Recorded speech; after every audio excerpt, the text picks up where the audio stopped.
Se me ha asignado la tarea de cubrir al pastor Ricardo y de compartir con ustedes la bendita palabra de nuestro Dios. Y realmente, hermanos, es un privilegio estar aquí con ustedes. Hoy quiero compartir con ustedes un tema que nos concierne a todos, un tema de suma importancia. El estudio de esta mañana, hermanos, estará basado en Proverbios 4:23.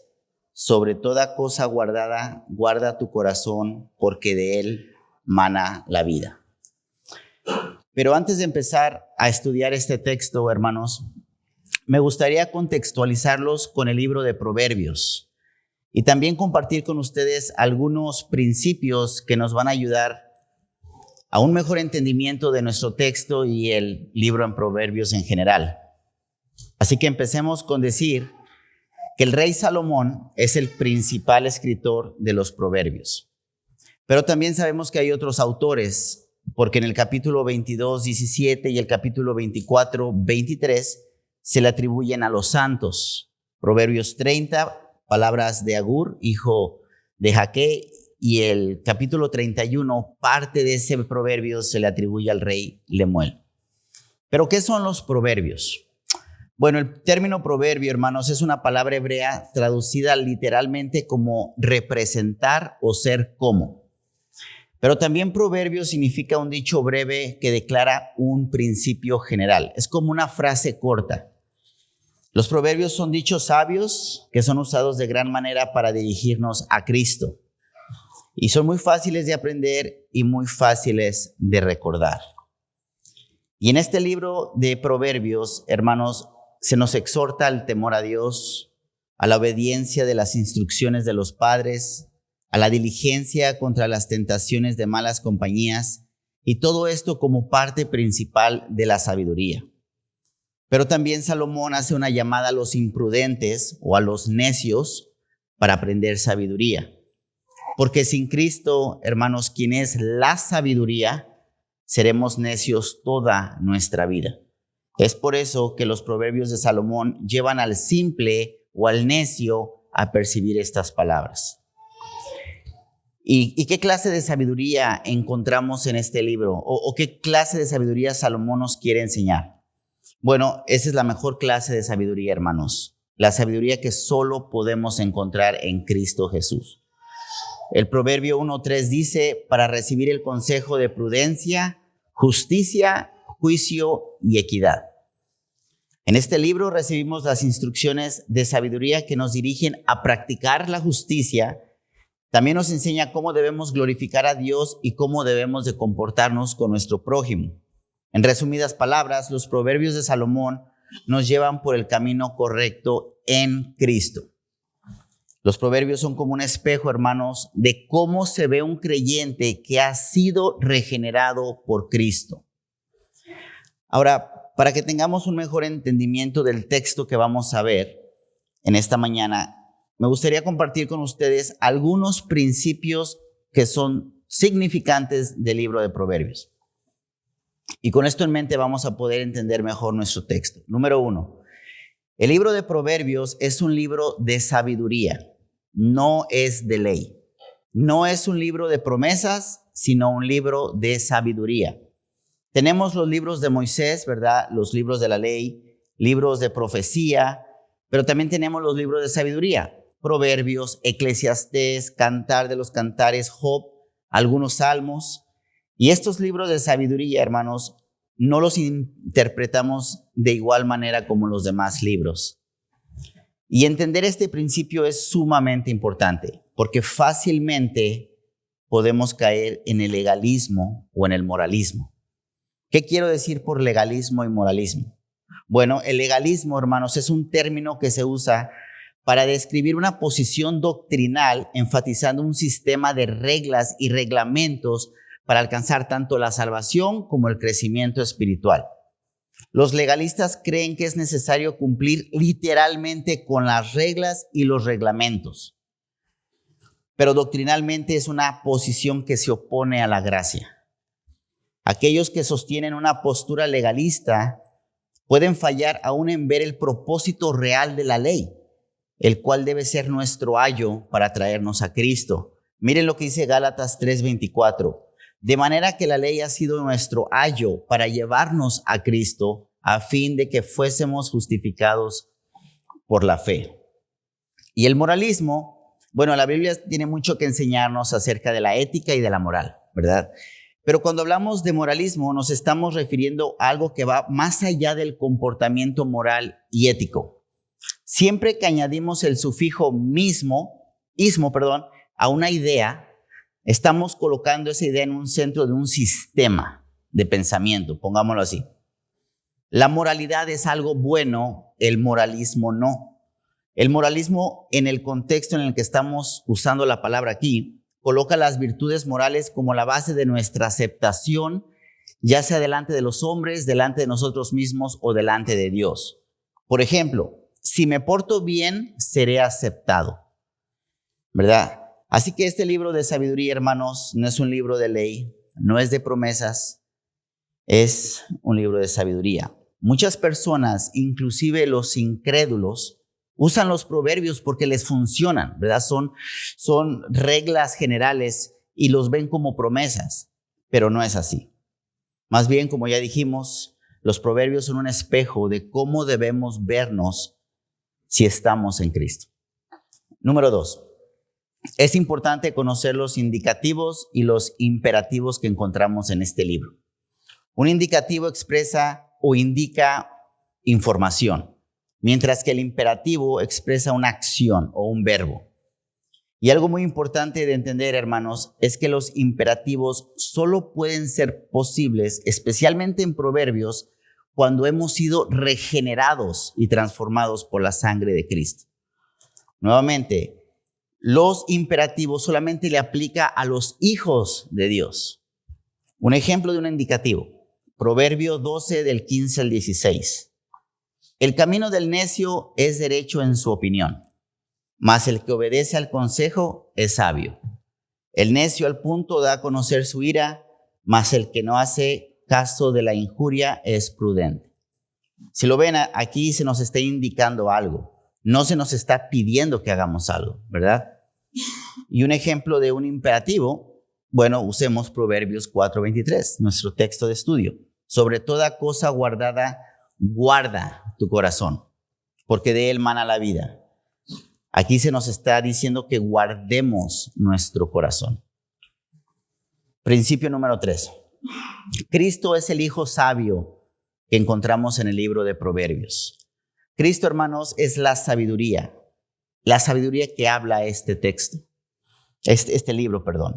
En la mayoría de los proverbios leemos que existe un hijo sabio y un hijo necio. El hijo sabio representa a Cristo. ¿Y quién creen que es el hijo necio? Nosotros. Un ejemplo, Proverbio 1:7, uno de los textos más importantes en el libro de Proverbios. Dice, el principio de la sabiduría es el temor de Jehová. Los insensatos desprecian la sabiduría y la enseñanza. En otras palabras, lo que está diciendo el texto, que el conocimiento de Cristo es el temor de Jehová. Los insensatos desprecian a Cristo y sus enseñanzas.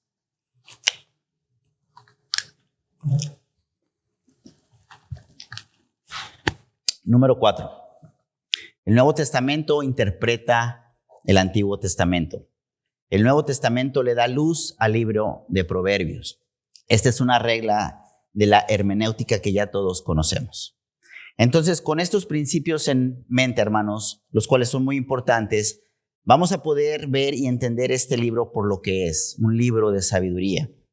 Así que oremos, hermanos, pidámosle a Dios que nos ilumine en esta mañana. Oremos.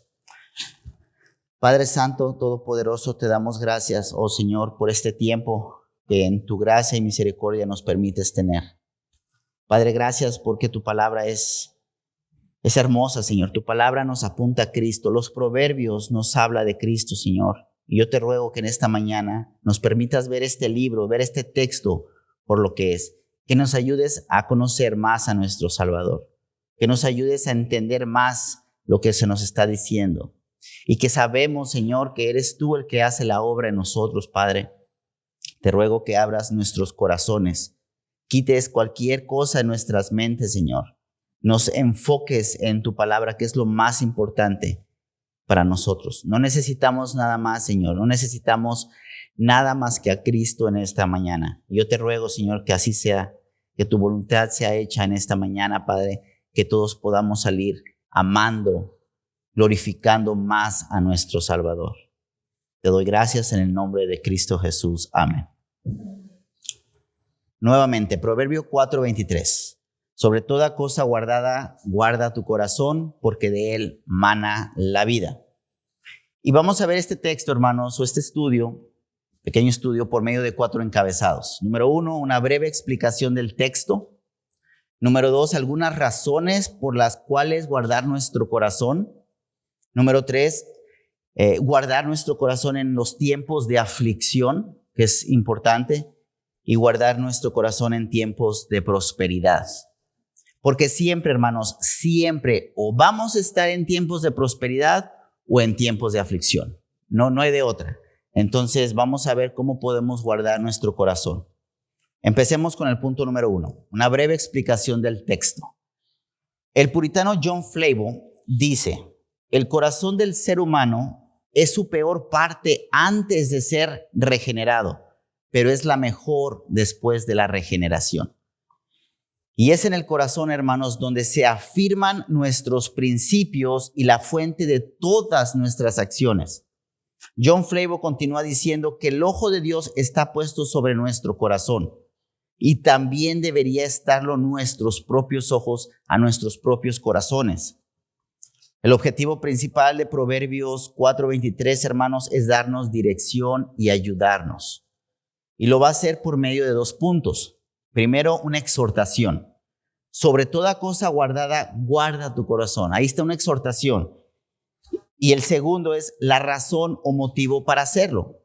¿Para qué vamos a guardar nuestro corazón? Porque de él mana la vida. Y en la parte de la exhortación hay 2 aspectos importantes. Número 1, nuestro deber. Y el segundo, la forma de cómo cumplir con él, con nuestro deber. Veamos nuestro deber. Guarda tu corazón. El corazón que se menciona aquí, hermanos, no se refiere a esa parte noble del cuerpo que los filósofos le llaman la primera que vive y la última que muere. No, sino se refiere al corazón como una metáfora.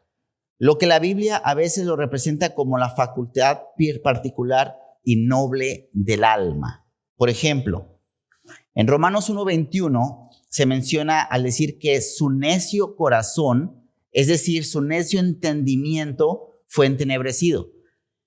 Pues habiendo conocido a Dios, no le glorificaron como a Dios, ni le dieron gracias, sino que se envanecieron en sus razonamientos y su necio corazón fue entenebrecido. Otro ejemplo lo vemos en el Salmo 119:11, donde se refiere a la memoria cuando dice: en mi corazón he guardado tus dichos. Y en 1 de Juan 3:20 se refiere a la conciencia, que incluye tanto la luz del entendimiento como el reconocimiento de la memoria. Dice: pues si nuestro corazón nos reprende, mayor que nuestro corazón es Dios y Él sabe todas las cosas. Así que, hermanos, el corazón que se menciona aquí en Proverbios 4:23, hemos de tomarlo de una forma general, como refiriéndonos al alma o al hombre interior, ya que el alma es para el hombre lo que el corazón es para el cuerpo, y la santidad es para el alma lo que la buena salud es para el corazón. Y es que, hermanos, el estado de todo el cuerpo depende de la salud y el vigor del corazón. Y el estado eterno del hombre depende de la buena o de la mala condición del alma. Es por eso que este tema conviene a todos, hermanos. El corazón debe guardarse porque de él fluyen todos los asuntos de la vida. Y mientras estos asuntos de la vida sigan fluyendo de él, del corazón, estaremos obligados a guardar nuestro corazón. Y aquí un punto importante, hermanos, antes de continuar. Aunque la expresión guarda nuestro corazón parece imponernos el trabajo a nosotros, no implica que seamos suficientes para hacerlo. Este texto habla con propiedad cuando dice, guarda tu corazón porque el deber es nuestro, aunque el poder es de Dios. Y el poder que tengamos, hermanos, dependerá de la fuerza motivadora y ayudadora de Cristo. La gracia en nuestro interior depende de una gracia que no es nuestra, pues dice la palabra de Dios en Juan 15:5, separados de mí nada podemos hacer. Ahora hablemos de la forma de cómo cumplir con nuestro deber. Bueno, el texto original en hebreo es muy enfático. Dice guardar con todo lo que se pueda, o guardar y guardar, o pon una guardia doble. Eso es el texto lo que le está diciendo. Está enfatizando mucho el guardar el corazón. El cumplir nuestro deber, hermanos, implica claramente lo difícil que es guardar nuestro corazón, pero también lo peligroso que es descuidarlo. ¿Y saben por qué es muy serio descuidar el corazón, hermanos? Porque de él mana la vida. El corazón es la fuente de todas las operaciones de la vida. Me gusta mucho un comentarista que dice, el corazón es el tesoro, las manos y la lengua son el escaparate, lo que está en ellas viene del corazón, y las manos y la lengua siempre comienzan donde el corazón termina. En otras palabras, el corazón trama y los miembros ejecutan. Miren lo que dice Lucas 6:45. El hombre bueno del buen tesoro de su corazón saca lo bueno, y el hombre malo del mal tesoro de su corazón saca lo malo, porque de la abundancia del corazón habla la boca. Por tanto, hermanos, si el corazón se equivoca en su trabajo, los miembros se van a equivocar en el suyo. Pregunta, entonces, ¿qué es lo que implica y supone guardar nuestro corazón? Bueno, hermanos, guardar el corazón necesariamente presupone una obra previa de regeneración, que ha puesto el corazón en orden y ha hecho que tenga una inclinación espiritual. Si el corazón no es puesto en un marco adecuado, primero por la gracia, no hay forma de que pueda mantenerse bien con Dios. No hay forma de que un corazón pueda estar bien con Dios si primero no se le ha dado una gracia. El ego es el centro del corazón no regenerado y es lo que inclina y lo motiva en todos sus planes y en todas sus acciones. Mientras esto sea así, es imposible que ningún medio externo lo mantenga bien con Dios.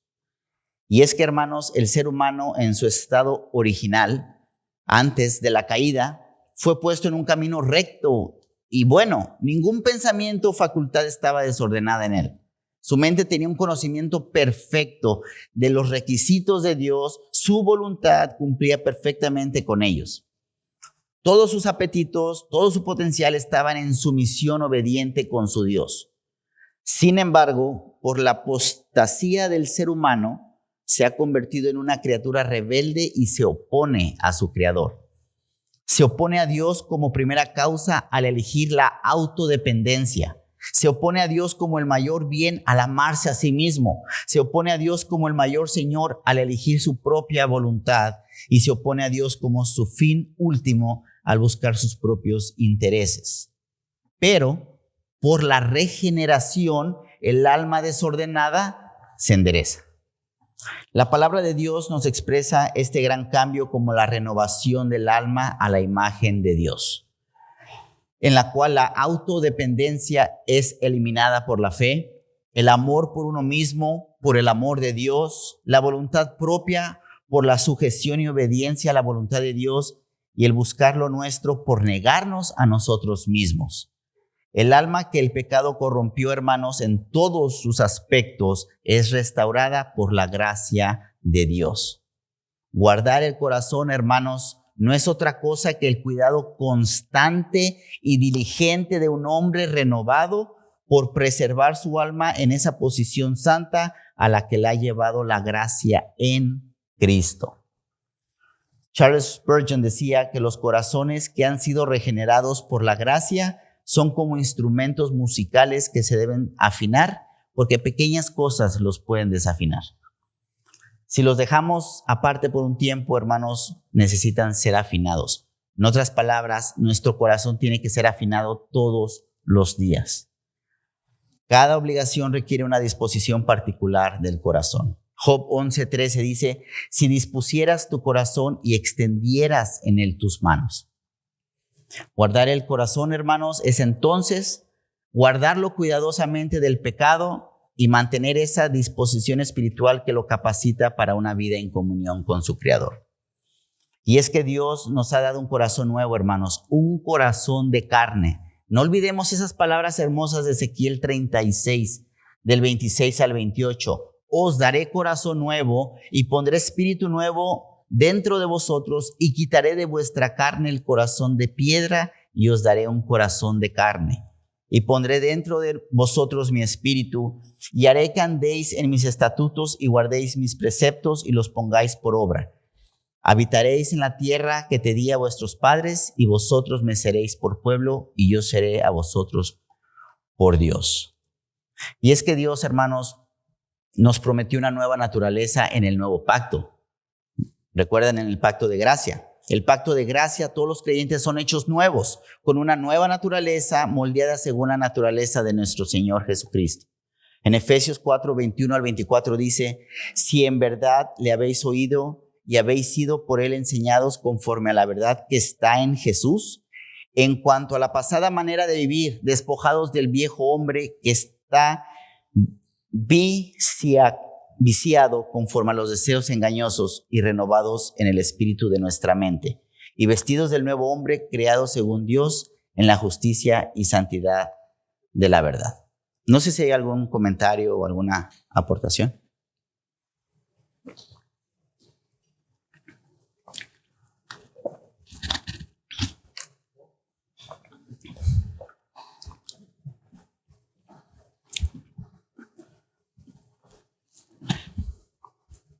No, nomás decir que pues este es un tema bien interesante y bien importante para todos, porque de hecho es un texto que muchos, incluso dentro de la Reforma, a veces lo malentienden, lo malinterpretan, porque no toman en cuenta, de hecho, todos esos principios, esas reglas que tú diste al principio.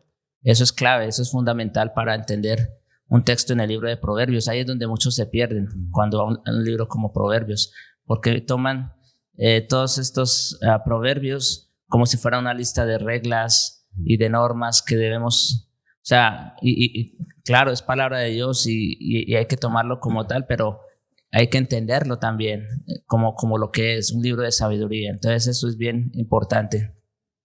Y pues ya en cuanto al tema como tal, pues también es importante tener ese contexto de que, y me gustó mucho lo que dice el autor ahí, de cuando dices que a menos que el corazón haya sido regenerado, ¿verdad?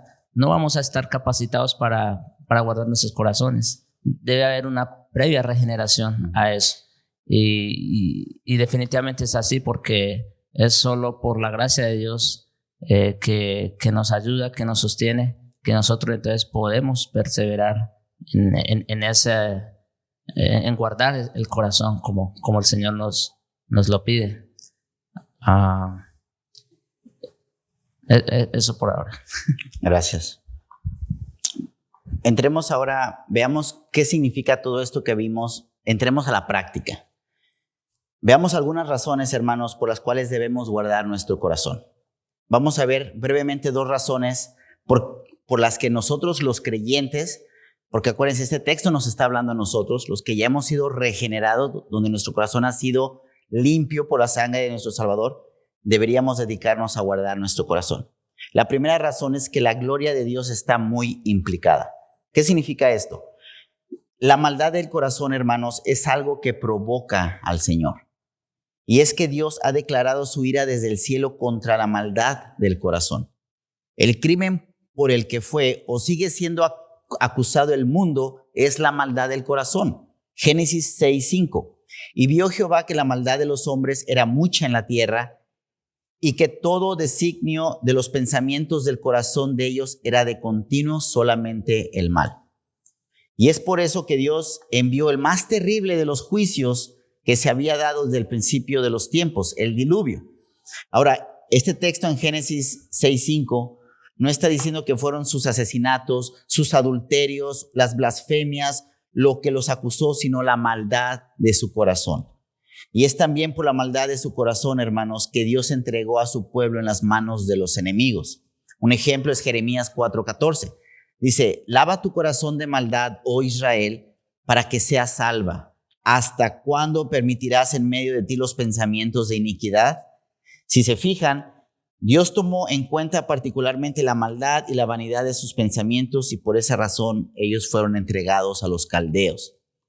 Y es que muchas de las maldades del corazón, hermanos, molestan tanto a Dios que Él rechaza con indignación las obras que algunos hombres realizan. Isaías 66:3. El que sacrifica buey es como si matase a un hombre. El que sacrifica oveja como si degollase a un perro. El que hace ofrenda como si ofreciese sangre de cerdo. El que quema incienso como si bendijese a un ídolo. Y porque escogieron sus propios caminos. ¿Y qué fue lo que hizo que los sacrificios fueran tan viles delante de Dios? Bueno, el texto continúa y dice, y su alma amó sus abominaciones. También está la maldad de los pecados del corazón, hermanos, que la palabra de Dios a veces apunta como la dificultad para perdonarlos. Por ejemplo, Simón el mago. El corazón de Simón el mago no estaba bien. Tenía pensamientos indignos sobre Dios. Y el apóstol le ordena en Hechos 8:22, arrepiéntete pues de tu maldad y ruega a Dios si quizá te sea perdonado el pensamiento de tu corazón. Entonces, hermanos, no tomemos a la ligera la maldad del corazón, ya que Dios es altamente provocado. Y esta es una de las razones por la cual nosotros los creyentes deberíamos cuidar nuestro corazón con toda diligencia. Y déjenme decirles algo, hermanos. Este texto de Proverbios 4:23, como lo dije ya, es para nosotros. Nosotros hemos sido regenerados, limpiados, cambiados. Aquí está hablando de un corazón nuevo, un corazón de carne. Otra razón es la sinceridad de nuestra profesión de fe. Depende mucho del cuidado que tengamos de guardar nuestro corazón. Una persona que no tiene cuidado o que no está guardando su corazón, hermanos, es muy probable que sea un hipócrita en su profesión de fe. ¿Por qué digo esto? Bueno, esta persona no le importa lo esbelto que él se vea por fuera. Por ejemplo, tenemos la historia de Jehú. Segunda de Reyes 10:31 dice, mas Jehú no cuidó de andar en la ley de Jehová, Dios de Israel, con todo su corazón, ni se apartó de los pecados de Jeroboam, el que había hecho pecar a Israel. Y si hablamos del contexto, se nos habla de un gran servicio que Jehú hizo contra la casa de Acab y Baal, y también la gran recompensa temporal dada por Dios por ese servicio. Dice la palabra que alcanzó sus descendientes hasta la 4ª generación, sentándose estos en el trono de Israel. Pero sin embargo, Jehú es tachado como un hipócrita, porque aunque Dios aprobó y recompensó su obra, aborreció y rechazó a esta persona. Entonces, ¿dónde vemos la hipocresía de Jehú? En que no se preocupó de andar en los caminos del Señor con todo su corazón. Es decir, todo lo hizo de manera poco sincera y por motivos egoístas. Y aunque la obra que hizo fue materialmente buena, al no limpiar su corazón de estas inclinaciones egoístas, se convirtió en un hipócrita. Otro ejemplo, vamos nuevamente al mago, Simón. La hipocresía de Simón fue descubierta rápidamente. A pesar de mostrar piedad y apegarse a los discípulos, mortificando los pecados del corazón, eso era algo extraño para él. Hechos 8:21 dice, tu corazón no es recto delante de Dios. Ahora es cierto, hermanos, que hay una gran diferencia entre cristianos en cuanto a su diligencia y habilidad en lo que respecta al cuidado del corazón. Algunos cuidan más el corazón que otros, otros tienen más éxito que otros. Pero el que no presta atención, aquí estamos hablando del que no presta atención al cuidado de su corazón y ponerlo bien delante de Dios, no es otra cosa que un hipócrita. Miren lo que dice Ezequiel 33:31. Y vendrán a ti como viene el pueblo, y estarán delante de ti como pueblo mío. y oirán tus palabras y no las pondrán por obra. Antes hacen halagos en sus bocas y el corazón de ellos anda en pos de su avaricia. Dice, estarán delante de ti como pueblo mío, porque es como si fueran hermanos, pero no son. Sus corazones no estaban con Dios, sino dirigidos por sus propios deseos. Porque si hubieran guardado sus corazones con Dios, todo hubiera salido bien. Pero al no importarles que su dirección iba de su corazón cuando estaban cumpliendo con sus deberes, pusieron la semilla de la hipocresía.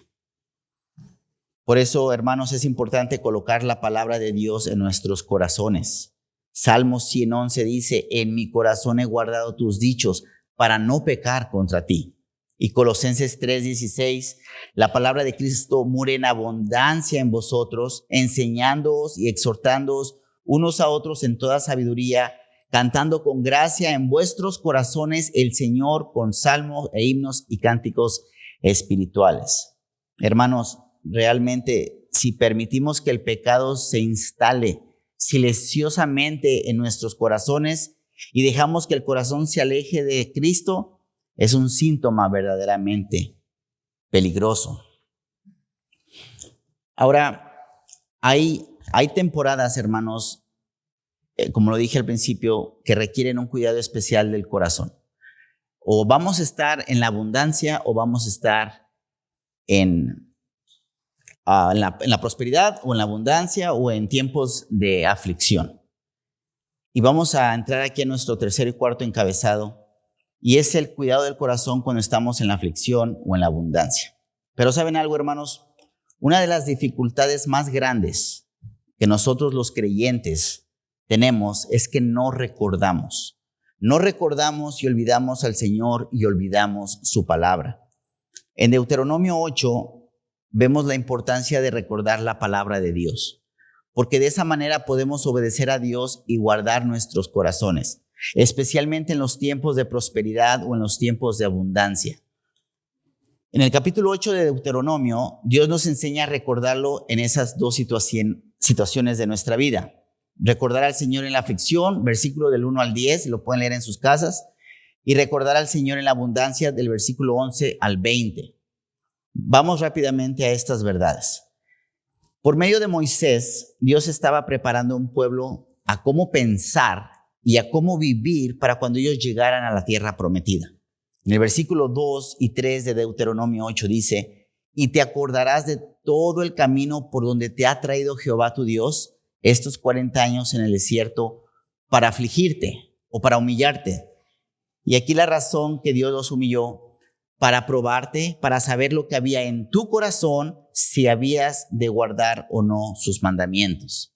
Versículo 3, y te afligió y te hizo tener hambre y te sustentó con maná. Al hacer que ellos tuvieran hambre, hermanos, y alimentarlos con maná, Dios les enseñó que iban a depender de Él, que ellos iban a vivir por Él. Ellos no dependían de sí mismos, por eso Dios los humilla. Ellos no podían hacer nada para sobrevivir. El pueblo de Dios dependería de Dios de manera total para poder sobrevivir. Y no había alimento, solo podían vivir si comían maná. Exactamente lo mismo que Pablo en 2 de Corintios 12. La importancia de recordar el aguijón en la carne cuando el Señor nos permite estar en situaciones de sufrimiento. El Señor nos humilla al colocarnos en situaciones de sufrimiento para enseñarnos que dependemos de todo en Él y no en nosotros. Así que uno de los propósitos por los que Dios nos coloca en situaciones de aflicción o de sufrimiento es para que nos demos cuenta que no somos tan fuertes, que no somos tan inteligentes o tan espirituales o tan obedientes como pensábamos. Dios nos humilla y necesitamos ser humillados porque Dios resiste a los soberbios y da gracia a los humildes. Incluso en nosotros los creyentes, hermanos, hay tanto pecado, tanta soberbia que necesitamos que nuestro Señor nos humille todos los días. Y esto es algo que Dios hace cuando nos hace sufrir, nos humilla. Y entender esto, hermanos, nos va a ayudar realmente a ver la bendición de Dios. La mayoría de las veces la humillación duele. Y es por eso que tenemos ese salmo hermoso del 119, 71, donde dice, bueno me es haber sido humillado para que aprenda tus estatutos. Así debemos de ver la aflicción, hermanos, en nuestra vida, como algo bueno que nos va a llevar a aprender y a buscar y a conocer a nuestro Salvador. Pero esto no quiere decir que vamos a disfrutar del sufrimiento, pero entendemos que es bueno porque aprendemos la palabra de Dios igual como lo aprendió el salmista. Entendemos que es más importante aprender la palabra de Dios que estar cómodos, hermanos. Entendemos que es más importante aprender la palabra de Dios y obedecer la palabra de Dios que vivir una vida de comodidad sin sufrimiento. Porque si nos importa más estar cómodos o estar más que ser obedientes, o nos importa más que no tengamos sufrimiento, entonces no vamos a poder decir lo que dijo el salmista. Bueno me es haber sido humillado para que aprenda tus estatutos. Ahora vean lo que encontramos ahí mismo en el versículo 3 de Deuteronomio 8, uno de los textos más conocidos, y sí me gustaría tocar ese tema. Dice, para hacerte saber que no solo de pan vivirá el hombre, mas de todo lo que sale de la boca de Jehová vivirá el hombre. Dios quería que supieran que el maná no era lo único por lo que ellos vivían. No era lo más sorprendente por lo que ellos estaban vivos, sino que lo más sorprendente es que ellos vivían de la palabra de Dios. Porque fue la palabra de Dios la que hizo posible que tuvieran maná. Ellos debían confiar en la palabra de Dios, en que Dios había dicho que les daría maná para comer 6 días y descansar 1. La palabra de Dios era más importante que el maná que comían. Y de hecho, es igual para nosotros hoy en día, hermanos. Si no fuera porque Dios mantiene y dirige toda la creación por la palabra de su poder, ni comeríamos ni existiríamos. Miren este hermoso texto en Hebreos 1:3, texto que ya ha predicado nuestro pastor Javier, el cual siendo el resplandor de su gloria y la imagen misma de su sustancia, y quien sustenta todas las cosas con la palabra de su poder. E inclusive el mismo Señor Jesucristo usó este versículo de Deuteronomio 8:3 para responder a la primera tentación de Satanás en Mateo 4:3.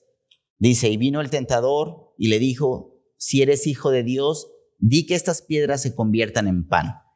Él respondió y dijo, escrito está, no solo de pan vivirá el hombre, sino de toda palabra que sale de la boca de Dios. Aquí el Señor nos está dando una gran lección, hermanos, de que la palabra de Dios es más importante aún que el alimento físico. Confiemos en que el Señor nos provee nuestro alimento en su tiempo, pero el alimento espiritual es lo más importante. La palabra de Dios satisface las necesidades eternas, mientras que el alimento físico, las necesidades temporales. Mediante su palabra, hermanos, el Señor nos da vida eterna, fortalece nuestra vida espiritual, para que podamos servirle fielmente aquí en la tierra y disfrutar de las recompensas eternas por nuestro fiel servicio. 1 Corintios 3:8 dice, el que planta y el que riega son una misma cosa, aunque cada uno recibirá su recompensa conforme a su labor.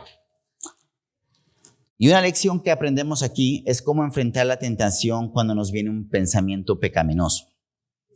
La pregunta es, ¿cómo cuidar de nuestro corazón, de los pensamientos que nos tientan a pecar? ¿Cómo podemos responder cuando nos viene un pensamiento a pecar, hermanos? Bueno, hagámoslo exactamente como lo vemos en Deuteronomio 8. Escrito está. Respondemos con la palabra que Dios correctamente interpretada y aplicada como el Señor lo hizo. Y esto implica que debemos estudiar su palabra para entenderla y aplicarla. Para que nosotros podamos decir, escrito está, hay que conocer la palabra de Dios, hermanos. Por ejemplo, nos vemos tentados a codiciar algo de alguien. Bueno, recordemos Hebreos 3, del 5 al 6. Escrito está, sean vuestras costumbres sin avaricia, contentos con lo que tenéis ahora, porque Él dijo, no te desampararé ni te dejaré. De manera que podemos decir confiadamente, el Señor es mi ayudador, no temeré lo que me pueda hacer el hombre. Recordando la palabra, hermanos, para obedecer, nos ayuda a cuidar nuestro corazón en tiempos de aflicción. No sé si hay algún comentario o aplicación, o comentario o pregunta de este tema.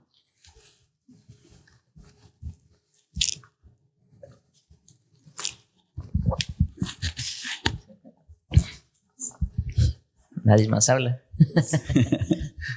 No, sí, iba a decir que esa es la forma como en realidad podemos guardar nuestro corazón, estando saturados de la palabra.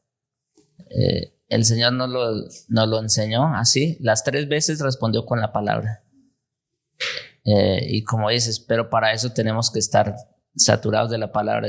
O sea, en otras palabras, que se puede decir que la principal responsabilidad de nosotros al guardar nuestro corazón es conocer la palabra, estudiar la palabra, estar en comunión con Dios permanentemente. Esa es nuestra mayor responsabilidad.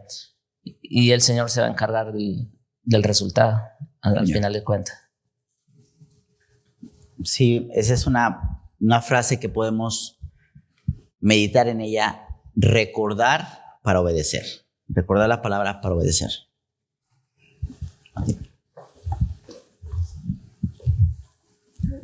Hermano, yo quiero compartir poquito algo que me tocó cuando empecé a venir a la iglesia.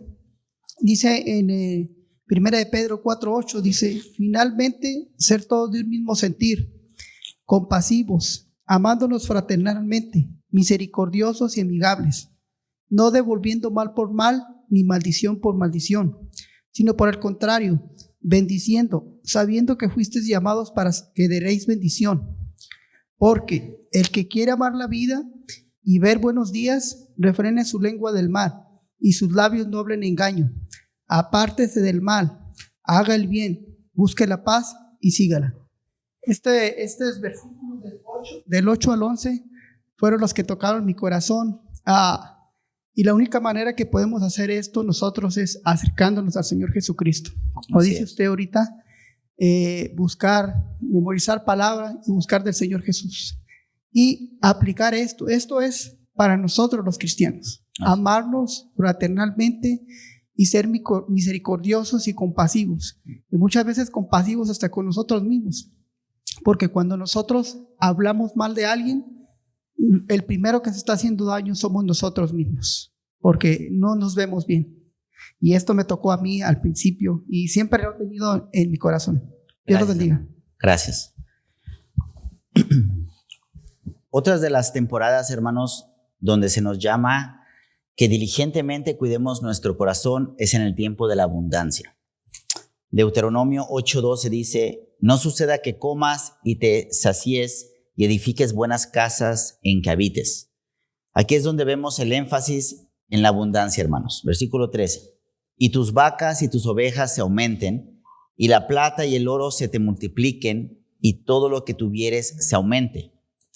En ese tiempo, hermanos, el ganado era sinónimo de mucha riqueza. Si tenías ganado, era porque tenías demasiada riqueza. Pero ahora vean cómo viene después la tentación a olvidar lo que el Señor hizo por ellos. Versículo 14. Y se enorgullezca tu corazón y te olvides de Jehová tu Dios, y que te sacó de la tierra de Egipto, de casa de servidumbre. Continúa versículo 15, que te hizo caminar por un desierto grande y espantoso, lleno de serpientes ardientes y de escorpiones, y de sed donde no había agua, y te sacó agua de la roca del pedernal. Dios sacó a Israel, hermanos, cuando eran esclavos, cuando no tenían absolutamente nada. Era un pueblo miserable. Dios protegió a Israel de los peligros de estar en el desierto. Les dio agua de una forma sobrenatural. Los sustentó del maná del desierto, comida que sus padres, dice la Biblia, que no conocían. Ellos no debían olvidar que el Señor los sacó cuando eran esclavos. No debían olvidar cómo el Señor los protegió y los alimentó por 40 años, donde el calzado no se le acabó, la ropa no se les terminó y la comida no se les terminó.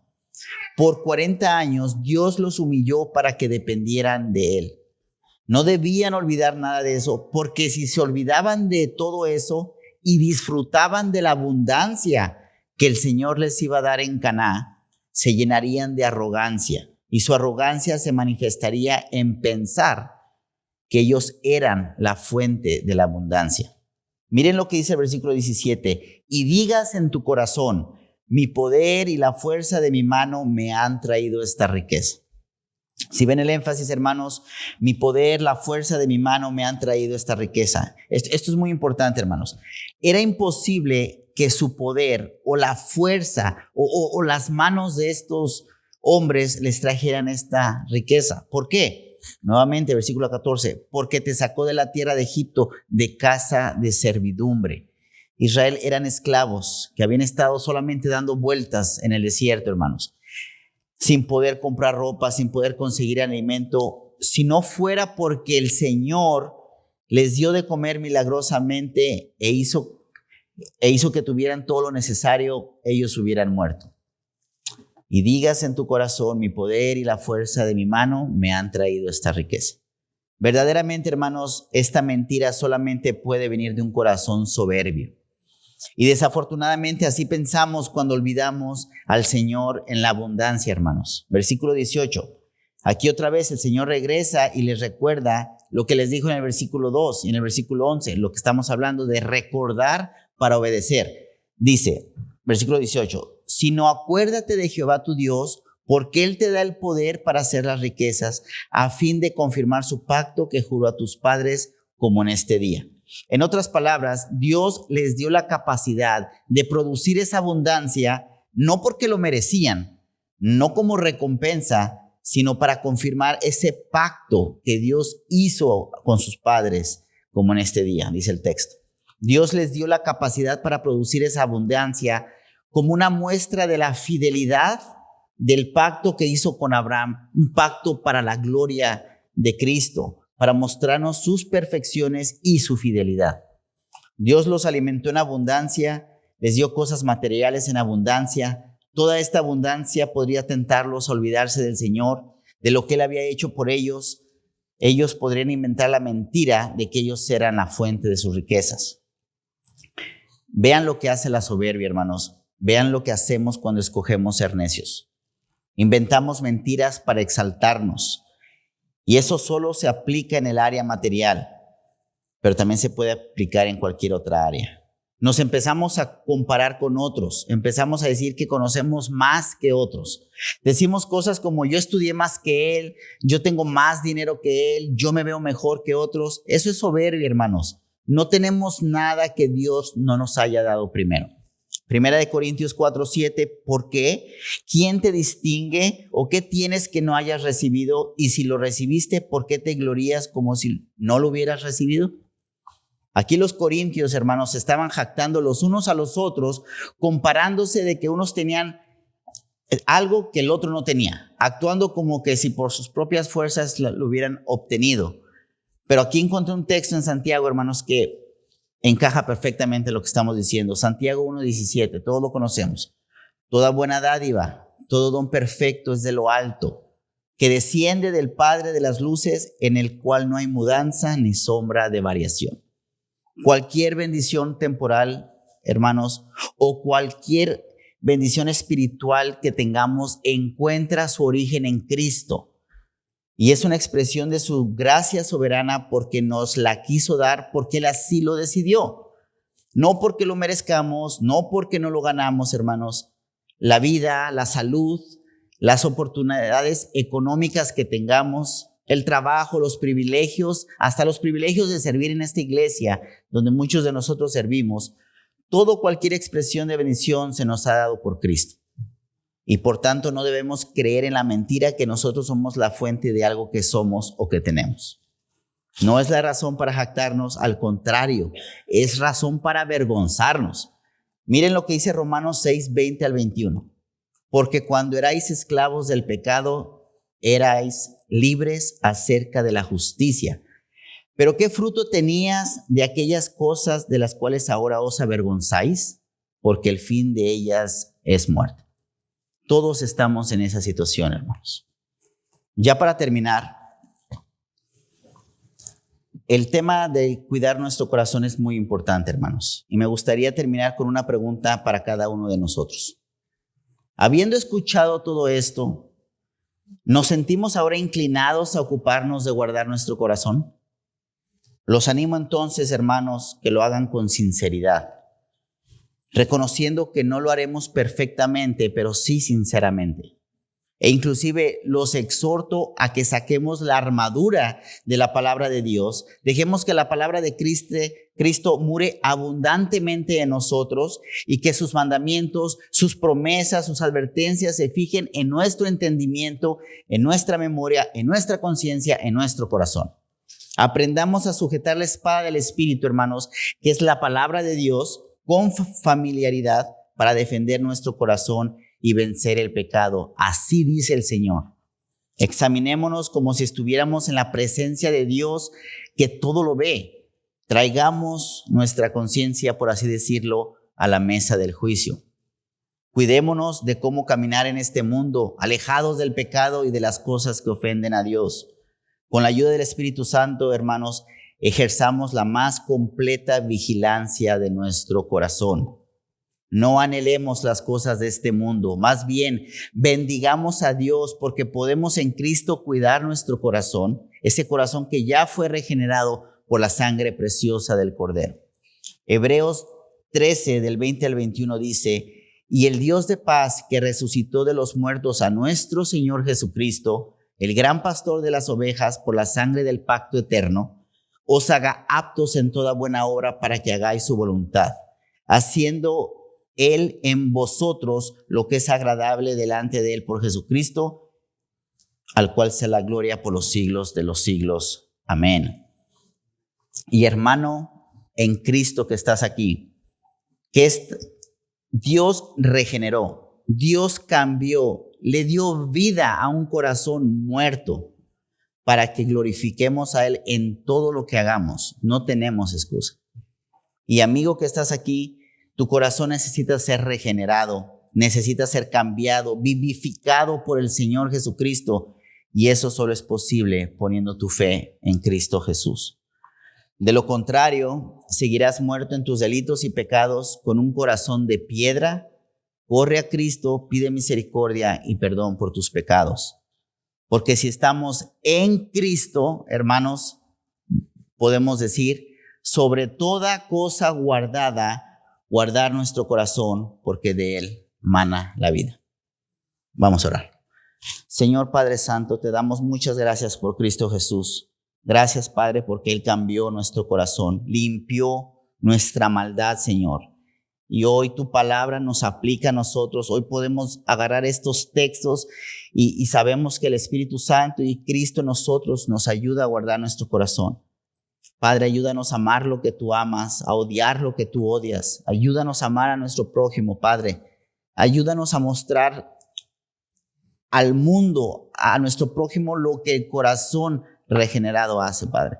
Ayúdanos a ver, a mostrar tu voluntad, tu amor, el Espíritu que está en nosotros, Señor. Haz esa obra en nosotros. Y si hay alguien aquí, Padre, que no te conoce, Padre, que Él pueda venir a ti, Señor, reconociéndote como un muerto, Padre, un muerto con un corazón duro, un corazón de piedra que necesita ser regenerado. Que sea tu nombre glorificado en este día, Señor. Gracias te damos por nuestro Salvador. Amén.